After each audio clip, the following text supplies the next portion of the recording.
நான் வந்து ஃபஸ்ட்டு வசனத்துக்குள்ளே போகிறதுக்கு முன்னாடி I just wanted to take ஒரு சின்ன சம்பவம். அங்கே நான் நின்று கர்த்தரை ஆராதிக்கும் போது என் நினைவுக்கு வந்த ஒரு சம்பவத்தை உங்களுக்கு நான் ஷேர் பண்ண போகிறேன். This is not a story, but this is my life which I went through. இந்த சென்னையில் வந்து உங்கள் எல்லாருக்குமே வடபழனி தெரியுமா? எத்தனை பேருக்கு தெரியும்?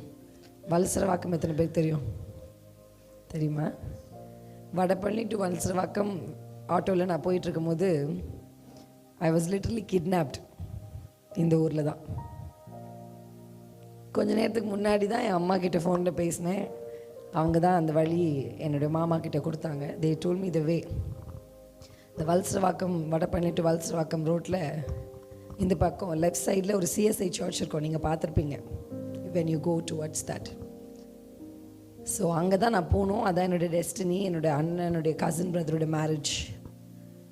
ஸோ அதுக்காக நான் ஒரு ஆட்டோவில் ஏறி வந்தேன். அந்த story long story, but I just say it little short. அப்போ கொஞ்சம் நேரத்துக்கு முன்னாடி நான் அந்த ஆட்டோவில் வந்துட்டுருக்க கேப்பில் அம்மா ஃபோன் பண்ணாங்க. கொஞ்சம் I was earning money that time. அம்மா சொன்னாங்க கொஞ்சம் காசு எடுத்துகிட்டு வா, எனக்கு தேவைப்படுதுன்னு சொன்னாங்க. ஸோ அதனால் ஏடிஎம்ல நிறுத்தி நான் காசு எடுக்கும்போது அந்த அந்த பர்சன் ஃபோனில் பேசுகிறது எனக்கு தூரத்துலேருந்து கொஞ்சம் டிஃப்ரென்ஸ் தெரிஞ்சிச்சு. அப்போ தான் அம்மா பேசினாங்க. கொஞ்சம் நேரத்துக்கு முன்னாடி தான் மாமா பேசினாங்க. கரெக்டாக ஸ்ட்ரெயிட்டாக போனால் அந்த சிஎஸ்ஐ வரும், சர்ச் வரும்னு சொன்னாங்க. ஆனால் இவர் கரெக்டாக ஒரு வளைஞ்சார். தென் நான் கேட்டேன், ஃபஸ்ட்டு வந்து பொண்ணை கூட்டிகிட்டு போயிடலாமா, என் பொண்ணை கூட்டிகிட்டு போயிடலாம் அப்படின்னாரு. அப்புறம் when I just resisted him, அதுக்கப்புறம் ஒரு தைரியமாக ஃபோனில் சொல்கிறார், நான் கூட்டிகிட்டு வரேன், ரெடி பண்ணுங்க.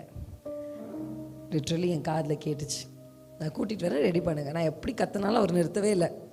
ஸ்பீடாக போனார். இப்படி போனோன்னே I don't know how many of you understand that. Literally என் கை இப்படி ஆடுறதை நான் பார்க்குறேன். I was so scared.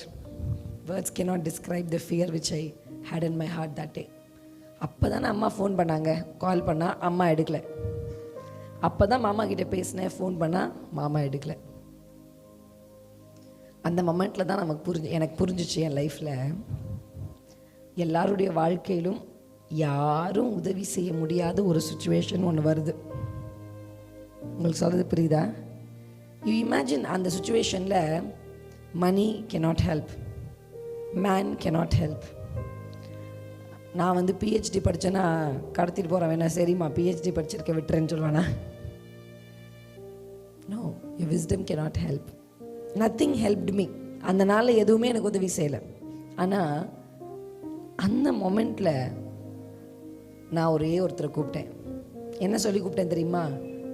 பரிசுத்த ஆவியானவரே, holy spirit of God, help me. பயங்கர கண்ணீரோடு சொன்னேன். ஏன்னா நான் I'm just stopping on his shoulder and அடிக்கிறேன். தென் ஆனால் அவர் நிறுத்தவே இல்லை.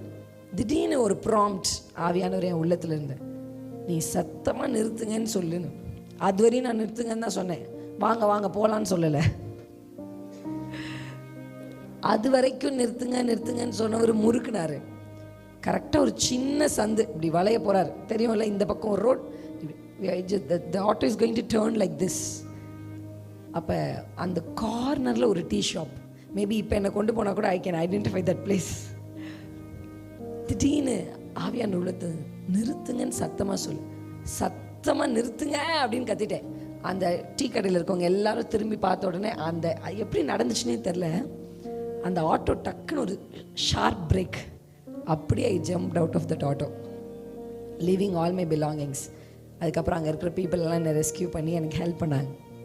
நான் உங்களுக்கே இந்த சுச்சுவேஷனை விலைக்கு சொல்கிறேன் அப்படின்னா, நம்ம வாழ்க்கையில் ரொம்ப பக்கத்தில் இருந்து நமக்கு ஹெல்ப் பண்ணுற ஒருத்தர் இப்போ உங்கள் பக்கத்தில் தான் இருக்கார். அவர் தான் பரிசுத்த ஆவியானவர். இந்த பைபிளில் ஜோசப்னு ஒரு யங் மேனை பார்க்க முடியும். யூத்ஸ் எல்லாம் சொல்லுவாங்க வாலிபத்தில் பரிசுத்தமாக இருக்கிறது ரொம்ப கஷ்டம். யார் அப்படி சொன்னா? பழைய ஏற்பாட்டிலே ஒரு வாலிபன் பரிசுத்தமாக வாழ்ந்திருக்கார். ஆபிரகாம் பற்றி யூ கேன் ஃபைண்ட் சம், இது ஏதாவது படிக்கலாம், யாக்கோவை பற்றி படிக்கலாம். ஆனால் இந்த யோசேப்பை பற்றி 37 ஜெனிசிஸ் 37 அவருடைய சாப்டர் தொடங்குது. ஜெனிசிஸ் 42 வரைக்கும் நீங்கள் ஜோசஃபை பார்க்க முடியும். நடுவில் 38 சாப்டரில் மட்டும் அவர் வரமாட்டார். யூதா கொடுத்துட்டாங்க அந்த சாப்டரை. 37 நீங்கள் வாசித்த எல்லா இடத்துலையுமே நீங்கள் யோசேப்பை பார்க்க முடியும். ஆனால் you can not find a single fault from that man.